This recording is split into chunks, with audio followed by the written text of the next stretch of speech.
Hey folks, Roland Martin here, broadcasting live from San Francisco, site of Blavity's AfroTech Conference, the third annual AfroTech Conference. Coming up on this edition of Roland Martin Unfiltered, I will talk with the CEO of Blavity, Morgan DeBond. Also, we'll talk with tech attorney Barry Williams about black folks in technology. More than 4,000 people are here, and it is an amazing, amazing conference. We'll tell you more about it. Also, the drama continues in Florida as the battle continues to count the ballots involving the campaign of Andrew Gillum versus Ron DeSantis, but also Senator Bill Nelson against Governor Rick Scott. The numbers are getting smaller. Now Donald Trump has thrown his hat into the ring in terms of threatening to send attorneys down to Florida in some ways to stop the recount. Really? Is that what he's talking about? Also, on today's show, folks, Stacey Abrams, she continues her fight in Georgia, trying to get Brian Kemp under 50.1 to force a December 4th runoff. We'll give you an update of what's happening in Georgia. We'll be joined by Reverend Jesse Jackson Sr., talk about the meaning of these midterms for African Americans. Also, Donald Trump continues to attack black female journalists. We'll be joined by the president of the National Association of Black Journalists. We'll talk about his latest attacks, calling again stupid questions, and even calling April Ryan a loser. And so, folks, Michelle Obama makes it clear she will not forgive Donald Trump nor his wife Melania for being birthers.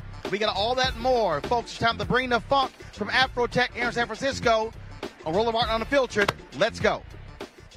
He's got it. Whatever the miss, he's on it. Whatever it is, he's got the scoop, the fact, the find. And when it breaks, he's right on time and it's rolling. Best believe he's knowing. Putting it down from sports to news to politics. With entertainment just for kicks, he's rolling. It's on go, y'all. It's Roland Martin, rolling with Roland now. He's funk, he's fresh, he's real, the best, you know he's Roland Martin now.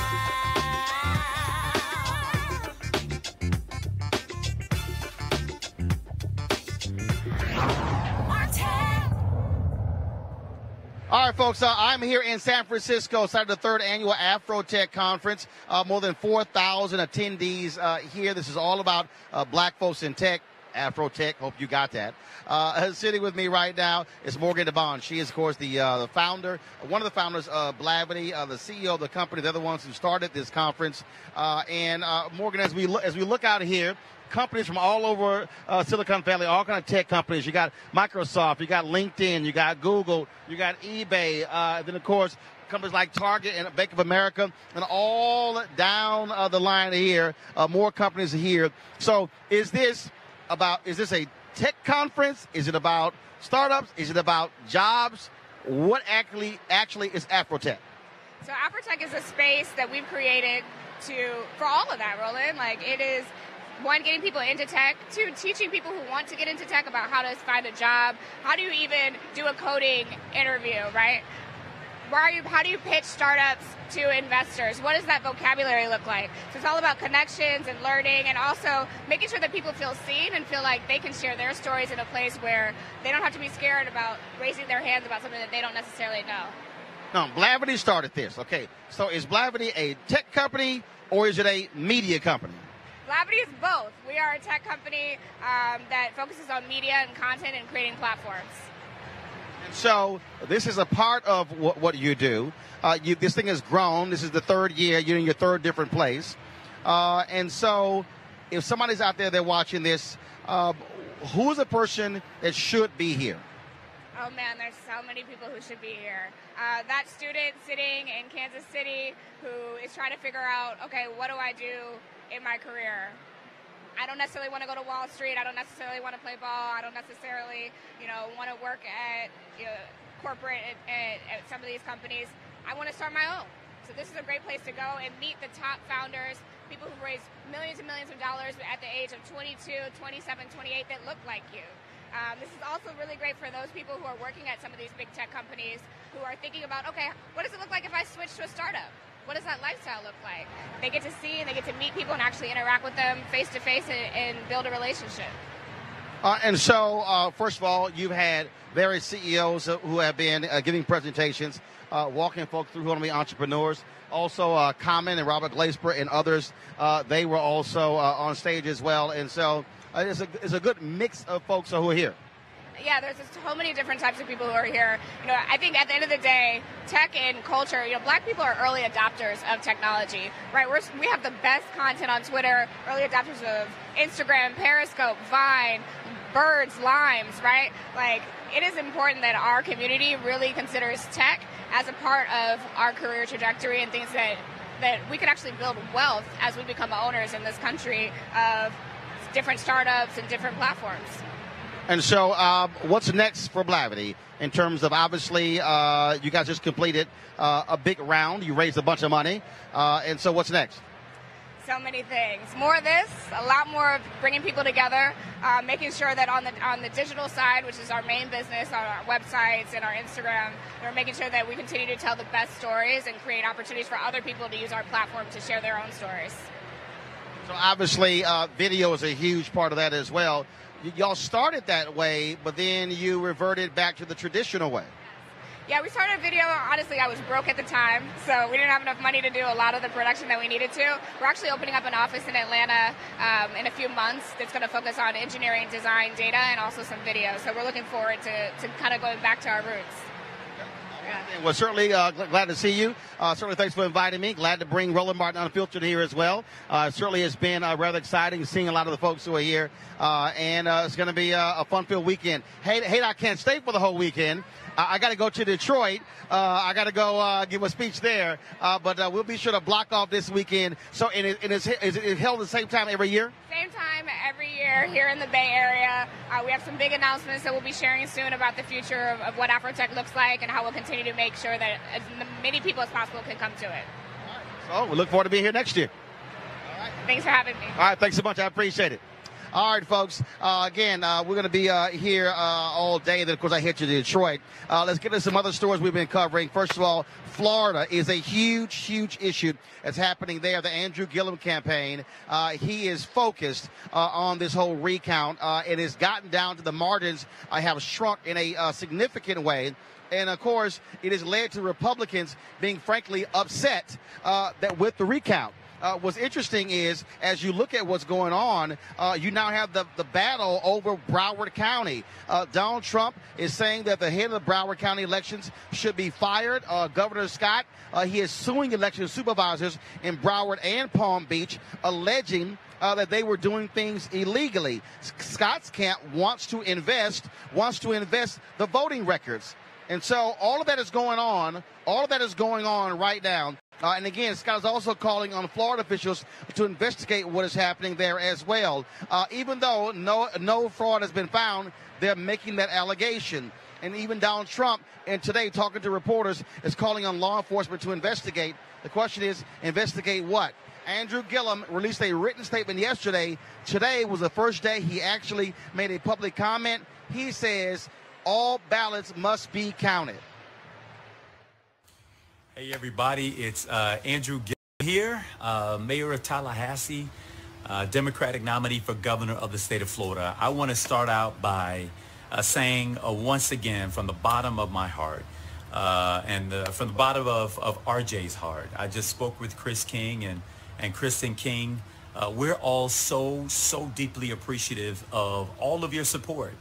As you know, we went out all across this state. We worked hard for every single vote that we received. We're looking that every single vote be counted, whether it's an absentee vote, whether you voted on election day, whether it is a provisional ballot. We want every vote counted. We didn't go across this state talking to folks in red county and blue counties and purple counties not to have them have their say. And so I want you to know that in spite of the fact that we're a little bit down in the numbers, we're hopeful that every single vote will be counted in this race.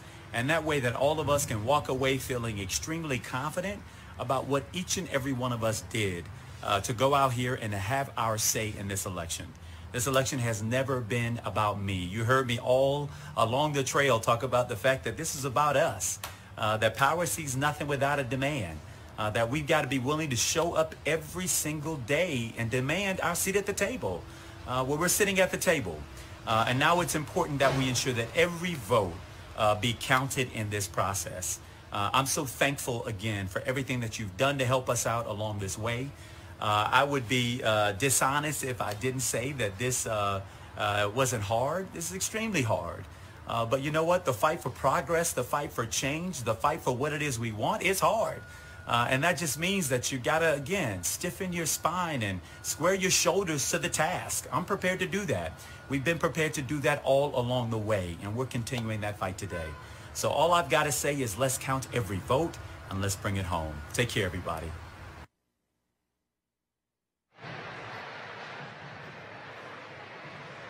All right, folks, that was Andrew Gillum speaking today. Now, the supervisor of elections in Palm Beach County, Susan Marie Bouchard, she had some choice words for Governor Rick Scott.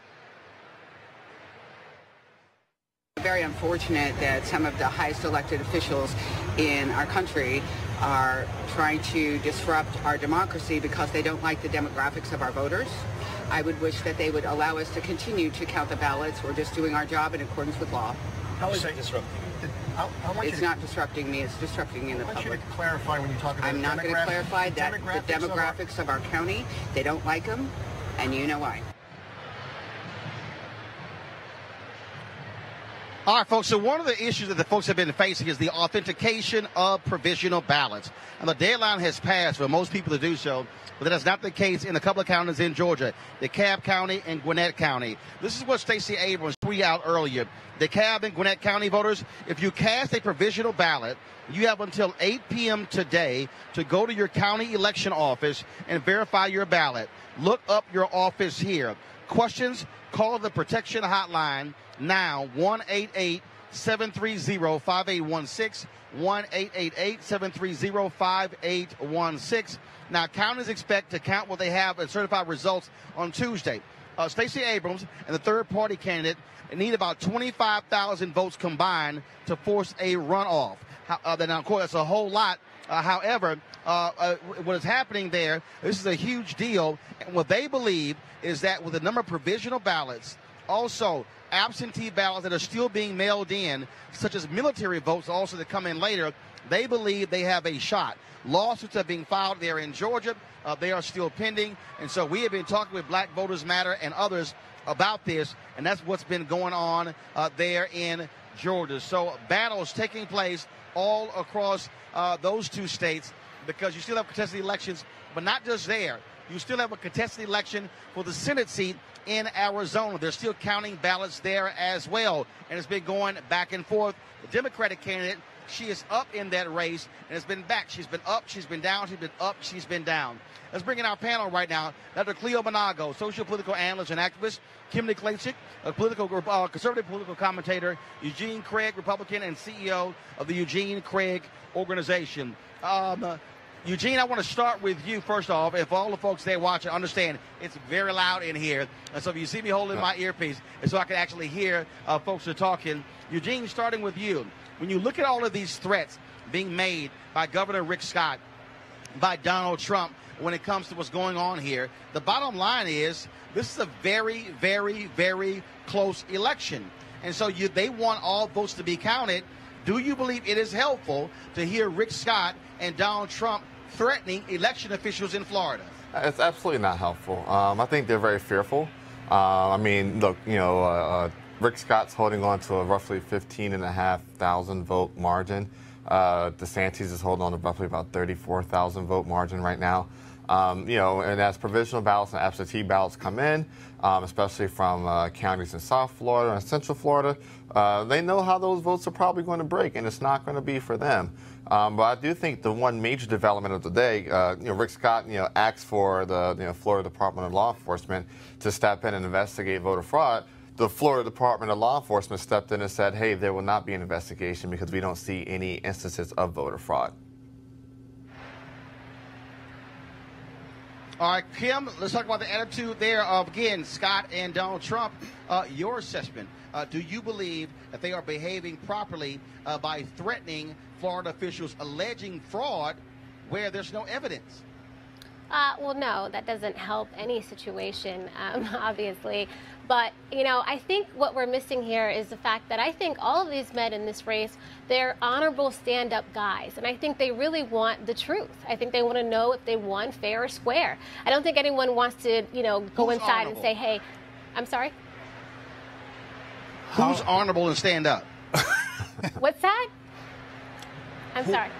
Who you say they are honorable stand-up guys? Who? Yes, those in the race, Gillum, Scott, DeSantis.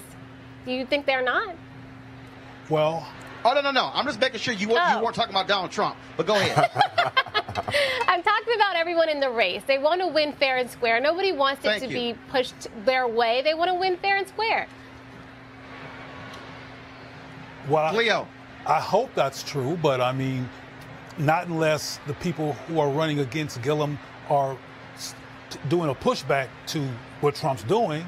As far as I'm concerned, they're just as involved with the corruption as Trump is. I'm just amazed. Well, I'm not amazed. Let me take that back. I just hope that people are really clear on that what Trump is attempting to do is corruption.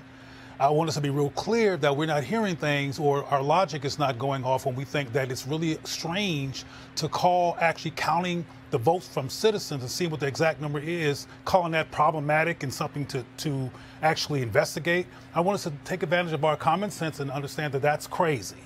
Because what the Democratic Party is trying to do is find out exactly what the citizens said. And for Trump to actually try to interrupt that with some kind of implications of fraud is insane. So I just want us to actually allow ourselves to acknowledge that. Because sometimes we're so amazed and shocked by how ridiculous things are, we don't let it sit in that this is really, really crazy. And these people are very desperate. And what's happening in Florida and Georgia is unprecedented. I mean, that state, Florida, is one of the most racist, historically racist states and murder states of black people in the Union. And now they have the potential of having a black governor. Atlanta has a very similar history in terms of black people not having power on the statewide basis. So it's pretty powerful, and they're fearful, people like Trump and his folks, and they're desperate. So they're calling honest interest in counting the votes fraud. That's crazy. Folks, talk about what's happening here. Of course, Donald Trump, some other news, the Wall Street Journal dropped a serious story with the receipts showing that Donald Trump was indeed heavily involved in paying off a porn star and a Playboy model.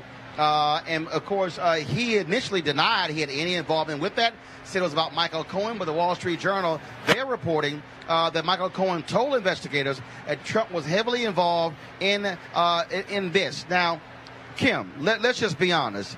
It's not like any of us was shocked at all that Donald Trump was involved in paying off a porn star. Nobody is shocked. To act as if Michael Cohen was acting on his own behalf, you and I both know that was BS from the beginning. Okay, well, when did this information drop? Was it just now? Because I haven't seen this yet. Okay, Kim, it dropped 5 hours ago in the Wall Street Journal. I did not see this. I'm get sorry. the memo. I did not get the memo. I work Okay, all day and also long. the Wall Street Journal So when I is actually a read conservative it, newspaper I will- owned by Rupert Murdoch. When I read it, I will comment on it. Because Michael Cohen, I mean, come on. Now we're supposed to believe anything Michael Cohen says. Before, Michael Cohen was a trash guy, trash lawyer. You guys used to trash him all the time. But now he's a legitimate guy and a legitimate lawyer. So when I have a chance to read it, I will let you know. See, Kim, you're saying we're trashing Michael Cohen. Now Donald Trump is calling him a trash lawyer. left has Before, always Donald trashed Trump was Michael saying he was Cohen. a brilliant lawyer. The left has always trashed Michael Cohen. Okay, I give Michael Cohen as much credibility as I give Omarosa. Eugene, I find this to be laughable. Eugene, I find this to be laughable because Donald Trump and Rudy Giuliani called Michael Cohen brilliant, an amazing lawyer. And then, of course, when he got busted and started telling the truth, oh, he's trash. He did no work. It's crazy. It's crazy how one can flip on one after their hand has been caught in a cookie jar. But to speak to the Wall Street Journal article, the thing is this: the allegations that Cohen made are backed up by AMI and their founder, who has been given an immediate deal by the Southern District of New York and also the Team Mueller and others. I mean, it's been corroborated. And so, that's going to open up a whole lot of new legal uncharted territory and water for Donald Trump. Because the criminal exposure is not just the word of Michael Cohen, which was under oath, but it's not just his word. It's now being corroborated by Alan Weisenberg and by AMI and how they work together on multiple situations of paying off people. But in this particular one, where it was to conceal it from essentially federal reporting, which, by the way, hey, they could have just smart folk would have just opened up a super PAC and paid them through a super PAC and called it a day and wouldn't be in this trouble. But this is the guy. All right, so I had to put the noise reduction headphones on so I can hear, because I literally can't hear nothing y'all are saying, but now I can. So Cleo, again, Wall Street Journal drops this article, but here's, I think, the problem, Cleo. What mainstream media did, they pretty much said to Donald Trump, oh, he can pretty much do whatever. It's no big deal. And so they've excused so much of his behavior. His supporters, they don't care. Those conservative evangelicals, they don't care he paid off a porn star. They don't care he lied about it. Their deal is like he can do pretty much whatever the hell he wants. Yeah, and one big contradiction are how you say that word? Evangelical. Thank you. I can't even say it. How they're supporting Trump's pornographic interests, because they're supposed to be, squeaky clean and into proper family values and blah, blah, blah. And the president is a hoe, and nobody wants to admit that he's the hoe in chief. Oh, my God. And, well, it's true. And so, I mean, look, we're in the United States, which happens to be a three-ring circus, at least 3 rings, might be 4 rings in Donald's case. But, hey, it is what it is. I mean, a lot of what's going on here is not based on rational behavior or based on decency. It's based on power. And as we've talked about before, Donald Trump is the ringleader right now, the face of white power retainment in the United States. And so if he brought a prostitute in front of the White House and did her there, people on his team would write it off and sue Florida for fraud because they want to count the citizens' real votes. It's insane. Yeah, I would say this. Cleo does have a point. All right. He said Cleo has a point. Go ahead. I was going to say, a never-ending whole fate doesn't matter when power is at stake. And, Paula White and crew have made that determination. Yeah. All right, then. Folks, now, here's the deal. Of course, on a Wednesday, there was a news conference where Donald Trump just acted like a damn fool to deflect as much as he can from massive Republican losses. Now, let's go ahead and before I get to this here, I got to deal with Kim. Because, Kim, you sent a tweet out questioning a blue wave. Kim, you do know on Tuesday, 355 seats across the country flipped from Republican to Democrat. That's cute. Almost 40 in the House. That's cute. You question a blue wave. I've questioned the blue wave. What the hell, Kim? How can you question a blue wave when 355 seats flipped. I recall when you had seats that flipped under Obama, y'all called that a red wave. Did we call it a red wave or the red tsunami? No, y'all called it a red wave. Now make up your mind. So what is it, Kim? No, I mean, look, seriously. Take the ass whooping, but don't try to spin it. No, no, no. You guys, look, the left should have gotten the Senate as well. If this was an actual wave, you would have gotten the Senate and the House, and you did not. Oh, they should have gotten it. If this was a real wave, like they were talking about wave, you would have had both. You didn't get it. But now I want to point out. Let me point out that this is not a win for the American people, because what we're going to see is the House and the Senate fighting with each other, and they're not going to get anything done. So this isn't really a win for anyone. No, Kim, it is a win. It is a win, Kim, for the American people, because now you're actually going to see accountability. For 2 years, Republicans in the House would not hold Donald Trump accountable for anything, Eugene. And clearly the American people said enough is enough. When a Lucy McBath beats a Karen Handel in a conservative district formerly held by Tom Price and Newt Gingrich, Eugene, that's them sending a signal to people like Kim saying, we're tired of y'all being in control of both chambers. We want some accountability. Eugene, go ahead. Kim's a dear friend, but I do have to respectfully disagree. But there was a blue wave, and it was I akin it to what happened in 2010. We didn't take back both chambers right away, and we didn't grab the Senate until 4 years later. But the country, is yearning and literally, screaming for somebody to stand up to Donald Trump. And what you saw on Tuesday was, a flip of right now, I believe, of 32 seats, 32 heavily gerrymandered seats. Like Georgia 6, like Pete Sessions in Florida, like in Texas, like Brian Mast in Florida. Me 11 Utah. I mean, there were seats that were purposely gerrymandered to be held onto by Republicans for years, maybe decades, that were overcome by massive Democrat turnout. I mean, even in Maryland, Governor Hogan got reelected, but we got decimated down ballot. I mean, in ruby red counties. Got it. All right, folks. Also, of course, after on Wednesday, Donald Trump attacked female journalists. First of all, he attacked Jim Acosta. He attacked female journalists. Now he has continued the attack.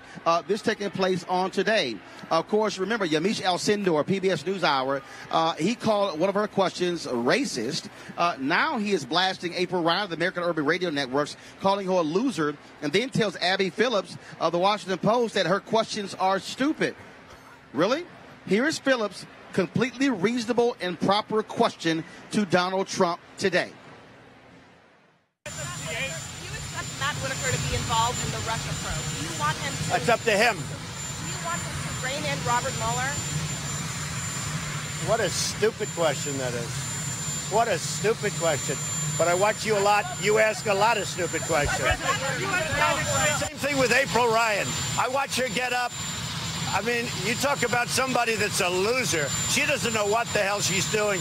She gets publicity, and then she gets a pay raise, or she gets a contract with, I think, CNN. But she's very nasty, and she shouldn't be. She shouldn't be. You've got to treat the White House and the office of the presidency with respect. Hi, Mr. President. Yamiche Alcindor with PBS NewsHour. On the campaign trail, you called yourself a nationalist. Some people saw that as emboldening white nationalists. Now people are also saying I don't know why you'd that say the that. That's such a racist There question. are some people that say that now the Republican Party is seen as supporting white nationalists because of your rhetoric. What do you make of that? I don't believe it. I don't know. Why do I have my highest poll numbers ever with African Americans? Why do I have among the highest poll numbers with African Americans? I mean, why do I have my highest poll numbers? That's such a racist question. Honestly, I mean, I know you have it written down and you're going to tell me. Let me tell you, it's a racist question. And Mr. President, I want to ask. You know what the word is? I love our country. I do. You have nationalists, you have globalists. I also love the world. And I don't mind helping the world, but we have to straighten out our country first. We have a lot of problems. And Excuse me. But to say that, what you said, is so insulting to me. It's a very terrible thing that you said. And Mr. Okay, Mr. President, people have you talked about middle class tax cuts on the campaign trail. How will you get Democrats to support that policy? You have to ask them. Well, hey, what's your plan for working with Democrats on a middle class tax plan? You know what my plan is? I'll ask them. And if they say yes, I'm all for it. And if they say no, there's nothing you can do because you need their votes. Go ahead. Okay, really? The person who has disrespected the White House more than anybody else now wants respect of the office of president? Give me a damn break. Joining us right now is the president of the National Association of Black Journalists, Sarah Glover. Sarah, glad to have you on Roland Martin Unfiltered. What do you make of him, first of all, telling Yamiche her question was racist, saying that Abby Phillip of CNN, the White House correspondent, that she asked stupid questions, and then calling April Ryan a loser? Clearly, black women are setting Donald Trump off. Yeah, I mean, it's verbal abuse. You know, it is beyond the pale. It's over the top. Journalists and not just these three talented professional black women, but journalists have been under siege since the Trump administration took office. And, you know, today to call Miss Abby Phillip, you know, to ask a stupid question, you know, we would say as members of the Fourth Estate, answer the question. So, you know, these women and others like this week who were called out by the president, Jim Acosta and Pete Alexander, we as journalists, we're unflappable. And those women are certainly some of the best and finest journalists on the White House beat in Washington. And so members of the community and the citizenry should have full faith in our press. You know, the Fourth Estate, it's doing its job. And these words, it's verbal abuse and it's attacks on the media. And certainly members of the media are going to continue to do their job and ask questions. And so Yamiche, Abby, and April have the full support of the National Association of Black Journalists. All of them are members. And we have honored April as a Journalist of the Year, just like we've honored you, Roland, in years past. And certainly Yamiche is well known as our Emerging Journalist of the Year. So we're very proud of the work that they do. And certainly the American public should be proud of them, too. And look, I mean, look, he has attacked the media from day one during the campaign, obviously as president as well. But it's something different because black women seem to set him off. We know John Kelly attacked Congresswoman Frederica Wilson. Donald Trump has attacked Congresswoman Maxine Waters. And then, of course, you're seeing him routinely attack April Ryan and now Yamiche Alcindor, now Abby Phillip. And then for a man to demand respect who gives none, what the hell? Yeah, I mean, I think in part of his comment back was that folks should respect the office of the president. And people do respect the office of the president, and that's why they ask questions. And so, again, those comments, those are just words, and those things are not going to impact these, you know, really staunch, brave, dogged, fearless journalists. And quite frankly, it's uncalled for. And we as the NABJ, we're asking the president to stop it, to stop the verbal abuse, to stop the verbal attacks, and not only just let journalists do their jobs, but this is about the American people and informing the American public. And so, you know, as a press, as a Fourth Estate, he should be working with us in the sense of wanting to get the message of the White House out, not just his message, but also for us to be able to hold the powerful to account. And that's a part of being a politician and a part of being a public official is answering questions of the media. And agreed that this week something was different about the ramp up of the attack. And the comments today to Abby Phillip, really, you know, the third, you know, black female journalist this week to be in the crosshairs of some of these, you know, verbal attacks, and for April Ryan, for it to become personal and to be called a loser. It's just completely unnecessary, and quite frankly, it's unacceptable. And I know that the Fourth Estate and other news outlets, not just the NABJ, but other journalism organizations stand with us and stand behind these journalists this week and want them to continue to do their job. And Jim Acosta, who had his credentials to the White House, we've called for them, you know, they've been suspended. We've called for them to be reinstated. And so that's a piece of all of this puzzle. But I think, again, you've hit the nail on the head this week, how this kind of transpired today, where there was a personal attack on April and calling out Abby Phillip, who by far is one of the most brilliant journalists in Washington, and to call her question stupid was unnecessary. Sarah Glover, president of the National Association of Black Journalists. We're also sitting on the board as vice president for digital. We certainly appreciate it. Thanks a lot. Thank you, Roland. Have a great time. out in the West Coast. See you soon. All right. Okay, we'll do. All right, folks, let's go to the phone lines right now. On the phone is Reverend Jesse Jackson Sr., the founder of Rainbow Push. Reverend Jackson, how you doing? Roland, good. When they took his credentials, all of them should have walked out together. Right, and Reverend, that's the deal. The union, they should have walked out together, because all of them got their credentials back. But see, here's the deal, though, and this is the problem, Reverend.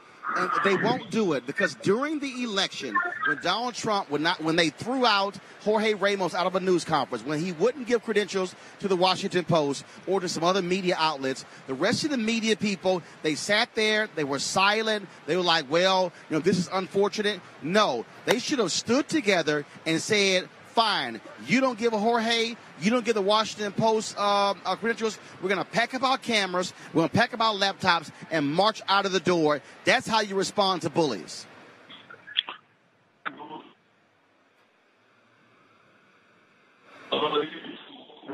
When they laughed at Patco, and then he came and busted them too. So they should learn the lesson from Patco. Reverend, I got to ask you this question. Of course, the midterm took place on Tuesday. We're still seeing the fight in Florida, in Georgia as well. This, to me, is indicative that we have got to have massive changes to our voting laws because we continue to have these problems, and it just makes no sense to find 700 pristine voting booths in Georgia, to have power cables not there as well. I mean, this is an abomination for a country that should know how to conduct elections by now. Well, it shows that the right wing, who sought to deny the right to vote, now seek to suppress it. They act as if voting suppression is a sport. And I'm glad that Stacey is not giving up, and Gillum is in the fight in Florida. And it just shows that voting is just one step in the process of fighting 5-step determination. Let me tell you, when this guy can threaten to take away 14th Amendment, he can take away 13th Amendment too, if he's let go. But I think that taking the House back is going to have some value because not only is Nancy Pelosi a chair, but a number of blacks become chairs of committees. So I think the Tuesday was a big deal for us, really. Reverend, also, when we talk about this election, when we talk about what's going on, you saw 350-plus seats flip from Republican to Democrat on the state level, on the local level, but also on the national level. Now, everybody talks about the 1,000 seats Democrats lost under Obama in his 8 years. But this is winning back a third of the seats they lost. That is a blue wave. Now, I know Kim doesn't want to call it that. She wants to call it a blue ripple. But the reality is Republicans lost significant power as a result of what took place on Tuesday. Is that a repudiation of Donald Trump?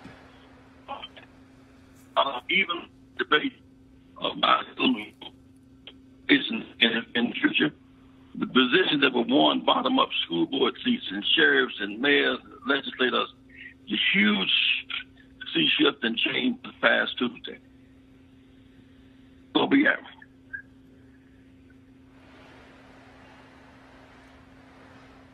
Reverend, I know, just final question for you. I'm here at AfroTech in San Francisco. And I got to ask you this here. What is the latest on your battle with Silicon Valley to diversify their boards, their ranks, their employees, but also their investing? I know, again, you went after Apple and Facebook and Twitter. And so what is the latest with that? Well, you know, Roland, the boards is one step, but the C-suites becomes the next step.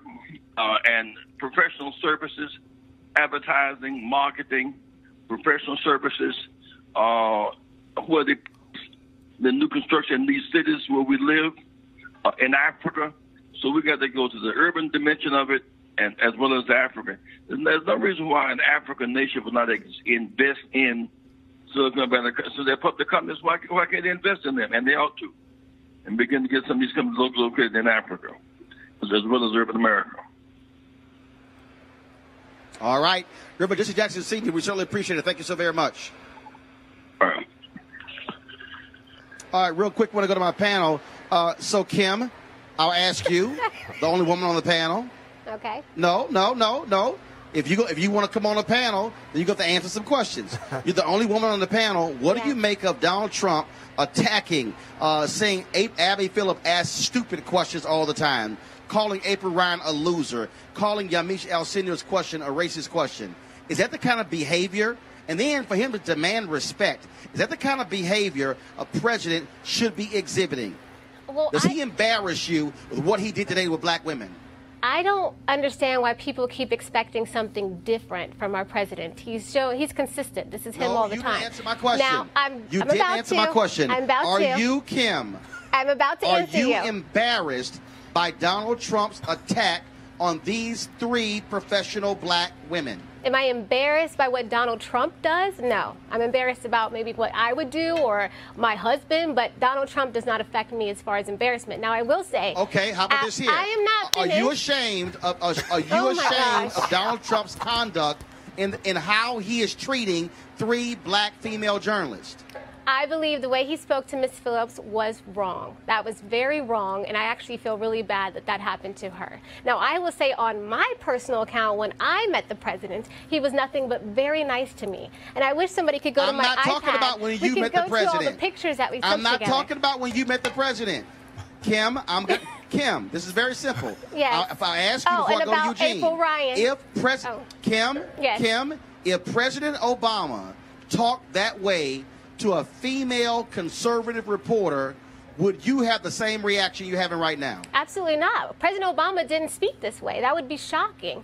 He's consistent as well. He's very respectful in the way he talks to people. President Trump talks to people all the very same way. So I'm not shocked. This is not shocking. I mean, we're going to 2019. This is President Trump. You either like it or you don't. And that's true.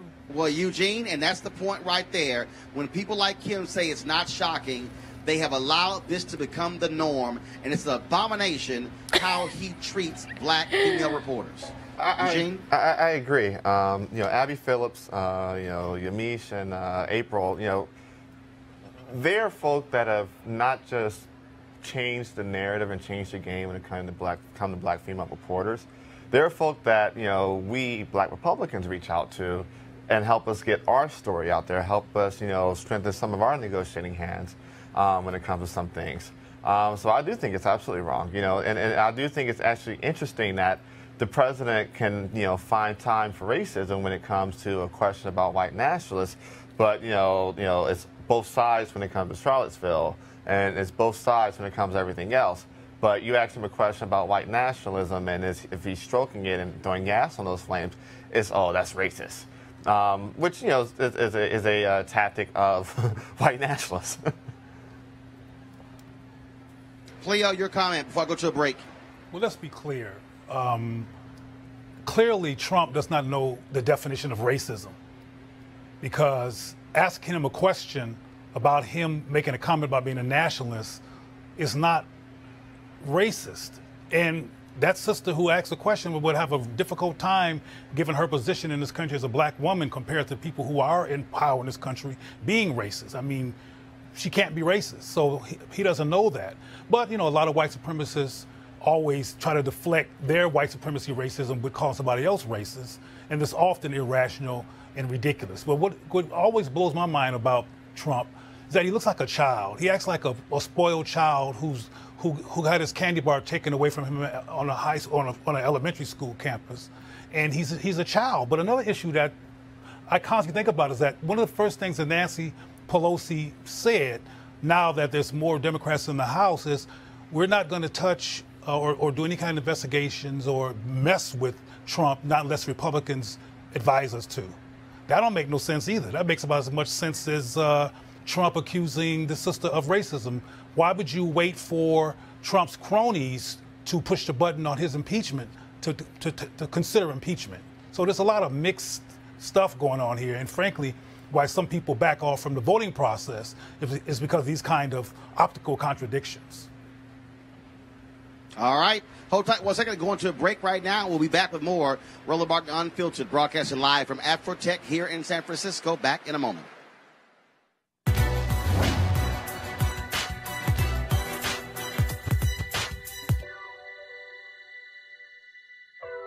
You have to expect things of yourself before you can do them. Basketball star Michael Jordan.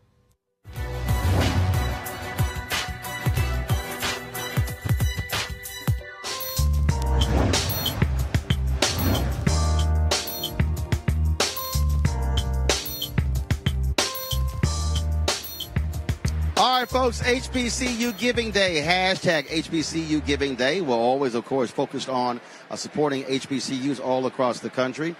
And let me go ahead and pull this up. I'm looking for it on my script right now because I am not there. Of course, we're focused on Selma University, located in Alabama, founded in 1878. And, of course, they are some of the famous members, Maddie Moss Clark, gospel choir director and the mother of the famous Clark sisters. And so, please, we want you to support Selma University. Sorry, folks, they don't have the website on the script, and so I can't tell you exactly which one to give to. So I want you guys to, of course, follow the screen there. Finally, tell me selmauniversity.edu. Okay, first of all, I can't even hear what they even telling me. It should be in the script. Okay, follow us on the screen. Support Selma University by giving to them. And, again, we encourage all the graduates of the university to give as well because we're trying to, of course, do all we can to support our HBCUs. Also, folks, now some words from one of our partners. You've heard me talk about our friends at Transatlantic Real Estate who have created a unique investment opportunity that combines legal marijuana and crowdfunding. Now, if you think about that for a second, you look at the growing momentum taking place all across the country around legal marijuana. You've seen initiatives passed in various states that have been on the ballot. Now, if you're an investor, there's an opportunity for you to really make lots of money to get in the game. Now, however, as markets continue to grow, it's going to be harder to get into this particular industry. Of course, it may cost millions and billions. What Transatlantic has done is offered a unique way. What they're doing is allowing people to be able to invest anywhere from $300 to $10,000 in terms of the purchasing of a farm. Now, let me explain that again. What they do is they buy land that supports marijuana grow operations and lease it to licensed high-paying tenants. So what that means is you're actually going to be a landlord of a licensed marijuana farm. And again, this is all used by crowdfunding. And then what they're doing is make it easy for the average person to be able to get into this business before they take the company public. So for a limited time, as I said, you can invest anywhere from $300 up to $10,000 to get involved. Now, here's what you must do. You must complete and confirm your application to participate in the opportunity. Okay? Complete and confirm your application to participate, and you don't want to miss out. So go to marijuanastock.com to get in the game. All right, folks, let's say it again. Okay, I said .org. I don't know why they keep talking to me in the control room. I said marijuanastock.org. I got it. All right, y'all. Michelle Obama, her memoir is coming out, and excerpts have already started being dropped in the book. And one of the ones that's pretty clear where she says she will never forgive Donald Trump for being a birther. Here's what she said, quote, "The whole thing was crazy and mean-spirited, of course. Its underlying bigotry and xenophobia hardly concealed, but it was also dangerous, deliberately meant to stir up the wingnuts and kooks. What if someone with an unstable mind loaded a gun and drove to Washington? What if that person went looking for our girls? Donald Trump, with his loud and reckless innuendos, was putting my family's safety at risk, and for this, I'd never forgive him." Let me go also throw in there, Kim, you also... First, before I go to you, now on his way to Paris at the White House, Trump was asked about what Michelle Obama wrote, and then, not being man enough, being gutless to address her, he attacks President Obama. Oh, Michelle Obama said that. I haven't seen it. I guess she wrote a book. She got paid a lot of money to write a book. And they always insist that you come up with controversial. Well, I'll give you a little controversy back. I'll never forgive him for what he did to our United States military. By not funding it properly, it was depleted. Everything was old and tired. And I came in and I had to fix it. And I'm in the process of spending tremendous amounts of money. So I'll never forgive him for what he did to our military. I'll never forgive him for what he did in the ways, which I'll talk to you about in the future. But what he did, because she talked about safety, what he did to our military made this country very unsafe for you and you and you. Okay, so here's the deal, guys. I cannot hear the audio back in the control room, so because we lost a little power here. So what I want y'all to do, I want y'all to dial my iPad so I can hear. Then I will hear that way. But let me go to you. Let me go to you, Kim, first. First of all, it's not just Donald Trump, Kim, who was out there as a birther. Even Melania Trump was also involved in the birtherism. What do you make of Michelle Obama saying that she cannot forgive Donald Trump for what he did by leading the birther issue? Kim, you first. Sure. So you never let me talk. This is the same thing I see every time I come on this show. But I wanted to say, when you were talking about black women in media, today Harris Faulkner, a black woman, was recognized for having the only cable news show, and that's on Fox News. So since we're talking about black women in media, I want to talk about Harris Faulkner as well. Good job, Kim, Harris. we're not talking about Harris Faulkner having a television show. Can you stay on topic? Well, because you didn't let me speak last time. As far as Michelle Obama, this is really sad. This is the headline they picked from Michelle Obama's book. Michelle Obama is a very accomplished woman, and they're talking about the birther. I'm sure her memoir was talking about a lot more than just that. Why can't you answer the question? Why can't you answer the question about what Michelle Obama said about being the birther? And you jump to Fox News and that's right. What the hell? Yes, Harris because Faulkner we were having talking a about show? black women in media, and you guys like to gloss over other black women in media. No, we're not, Kim. Yes. No, we were not. Kim, we were discussing. Did you mention Harris Faulkner today? Donald Trump. I missed it. Kim, we were discussing Donald Trump attacking 3 black female White House correspondents. Yes. Not an anchor sitting in New York. Okay, that's great, but I wanted to mention her accomplishment. She is a black woman in media. Wow, okay. Well, guess what? We could also mention Arthel Neville, who was a black woman in media who works at Fox News. Any other black women at Fox News you want to mention? Do you want to mention a black women over at CNN? Let's mention Frederica Whitfield, who's an anchor on The Weekend. Let's mention I don't really watch Rita, CNN, so I couldn't tell you who's over there. Yeah, I thought so. No, you don't want to actually answer the question. You want to spin as something other than you doing the never topic. let me answer my questions. You try to talk over me and try to bait me into these little fights. Kim, and you don't want to be on topic. It's cute, but I'm a real woman. I'm intelligent, and I like to speak my mind. you don't even want to be on topic. I am on topic. Michelle Obama, Kim, congratulations on your book. I'll let you answer, Kim. Answer this question. Michelle Obama said she will never forgive Donald Trump for his birtherism. What do you think about what she said, and that Melania Trump was also a birther? Go. She can't forgive him. Well, that's fine. That's her opinion. I hope she's able to forgive and move on and live a happy life. I mean, it's all about forgiveness. So Eugene. In terms of the birtherism, the one thing that I got my start with a guy named Dan Bongino, who's a former Secret Service agent. One thing that Dan used to drill in about when he speak about Barack Obama is that it's hard fact that when Barack Obama was elected president, the Secret Service saw not a 100, not a 200, not a 300, but a 400% spike in threats against the president of the United States. So, I don't fault Michelle Obama for not forgiving, Donald Trump for, his birtherism, and damn sure don't fault her for not forgiving, Melania Trump, who has anchor parents here, came in via chain migration for her birtherism. They both stroke, white nationalist tendencies. And put the safety of the former first family at risk. Cleo, go ahead. Michelle has a book out. She wants to sell books. People are anticipating a Trump critique, and I think that Michelle would put it in there because it's guaranteed to get some clickbait, if you will, or conversational bait, which we fell for the bait. I don't think that people who are considering power, political decisions, who's going to be the governor, et cetera, based on democracy, are tripping off of Michelle and her anger or lack thereof toward the Trumps. To me, it's a way of getting attention to her book.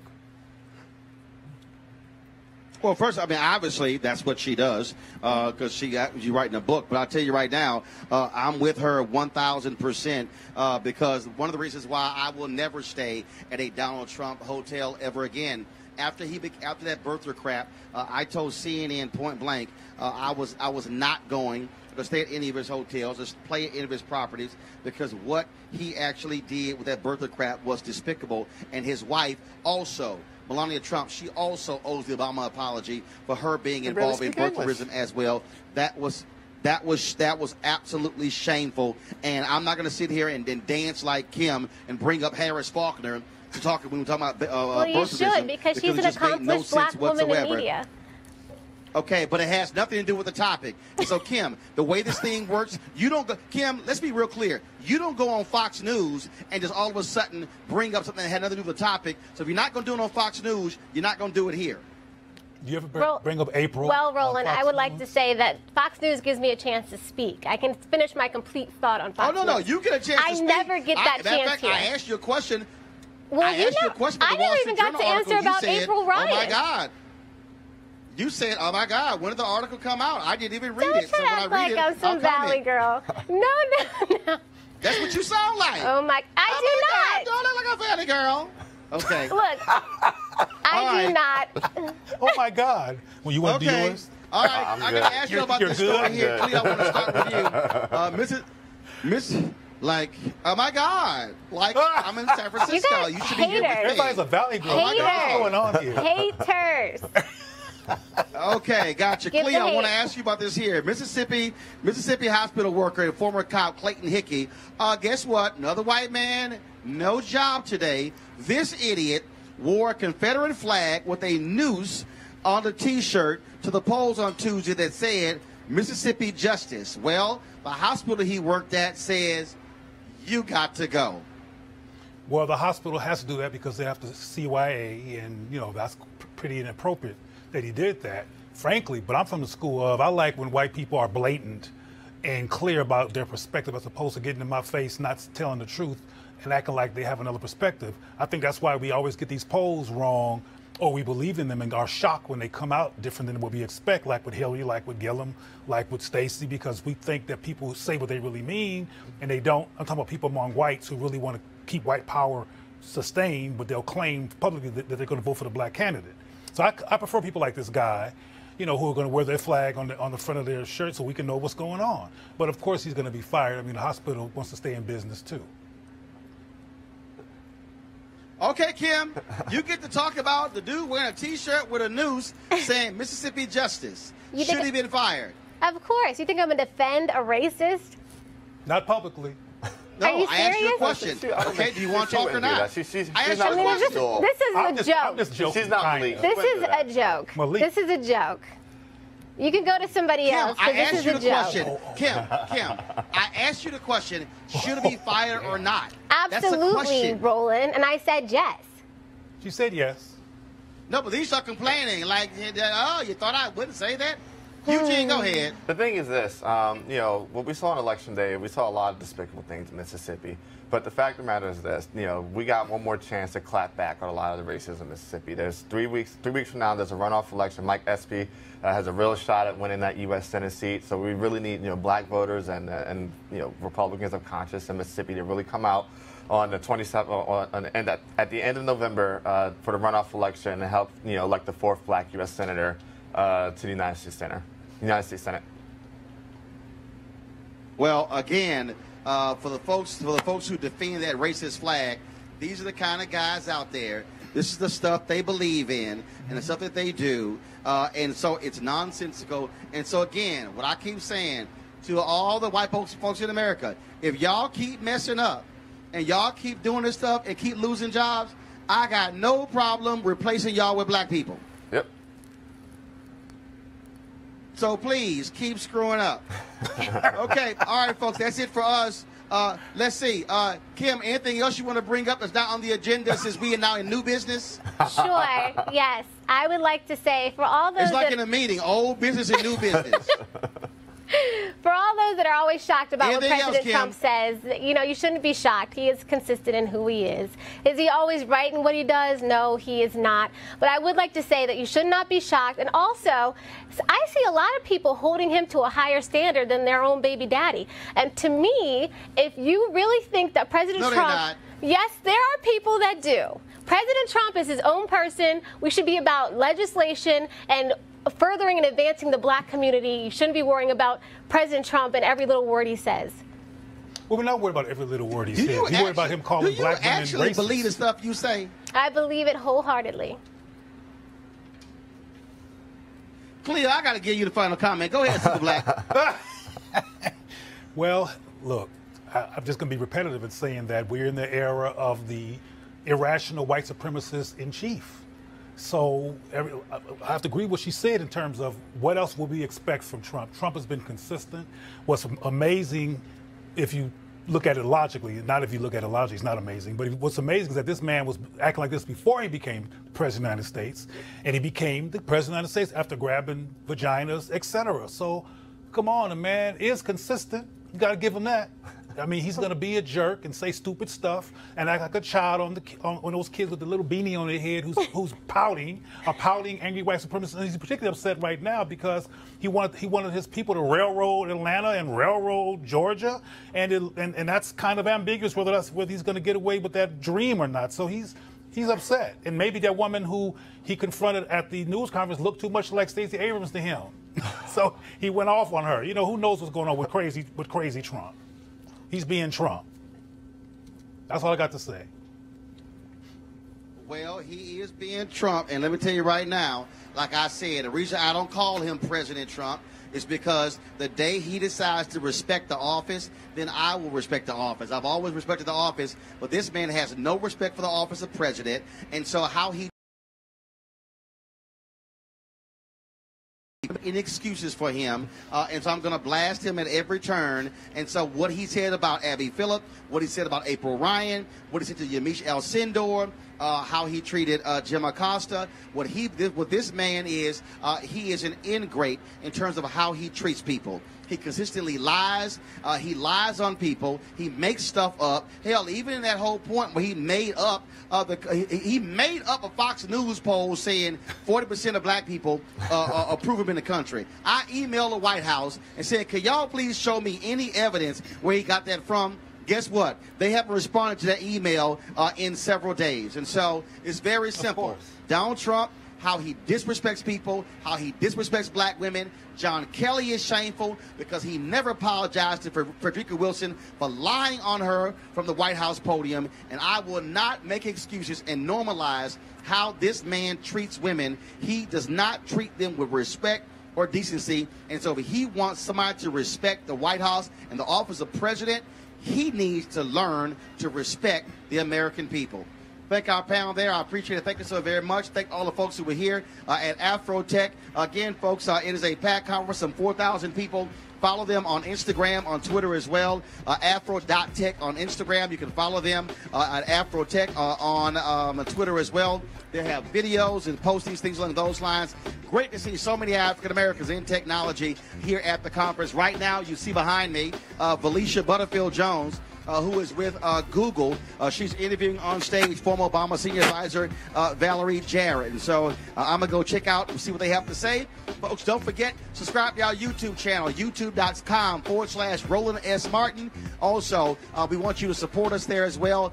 Share our clips. Join our fan club. That's right. Join our fan club, the Bring the Funk fan club. I want you to go to RolandMartinUnfiltered.com. We're trying to get 20,000 of our followers to give at least $50 a year to support this effort, because we are bringing you information nobody else is bringing you. And so we're certainly glad to have all of you here. Thanks for watching. We had a great time. Detroit, I will see you guys tomorrow. I speak 9:30 a.m. So let me jump on this red eye in about 7 hours. And so Motown, I'll see you guys. Y'all take care. Holla!